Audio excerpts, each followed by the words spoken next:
Sveiki, šiandien pristatysime tokį mazgą, jisai vadinamas aštuoniukės mazgu. Jo panaudojimas be galo platus, tad šiandien į detalės nesileisime, jeigu kam įdomu, paskaitysite apraše. Kaip jisai rišamas? Labai paprastai, pasiemame virvę ir sulenkiame tokią puskilpę, pasidarom. Tada puskilpę apsukame aplink pirštus, štai tokiu būdu. Ir tada dar kartą apsukame ir šitą kilpą turim prakišti pro šitas dvi kilputės. Imam ir užtraukiam. Šitą kilpą galite pasidaryti, kokio jums reikia dydžio. Tai tiesiog. Dar kartą. Taip. Imam puskilpę, apsukame aplink pirštus, pasidarome štai tokį dalykėlį. Ir dar kartą apsukom, suimam pro čia ir traukiam lauk. Taip, dabar jeigu turime puskilpę ir tik tais vieną kartą ją apsuksime, gausis ne tas mazgas, kokio mums reikia.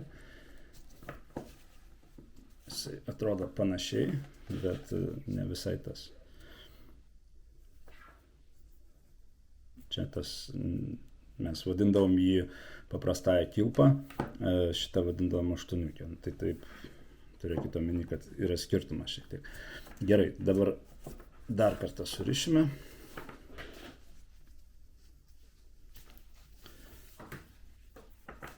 Dabar lėtai darysim, kad kartot galėtumėt. Taip, apsukom. Ir dar vieną kartą apsukam, kišam pro puskilpės ir užsitraukiam.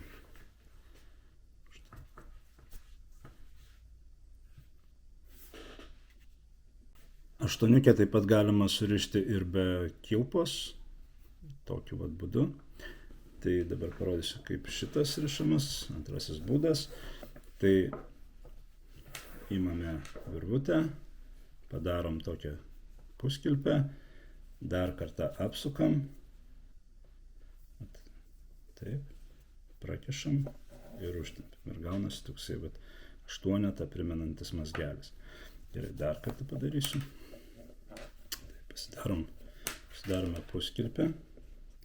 Dar kartą ją apsukom. Gausi tokia tarsi kilputė šičia. Ir tada čia pro apatinę dalį ištraukiame. Taip.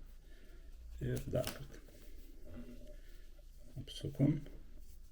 Dar vieną kartą ir užtempiam.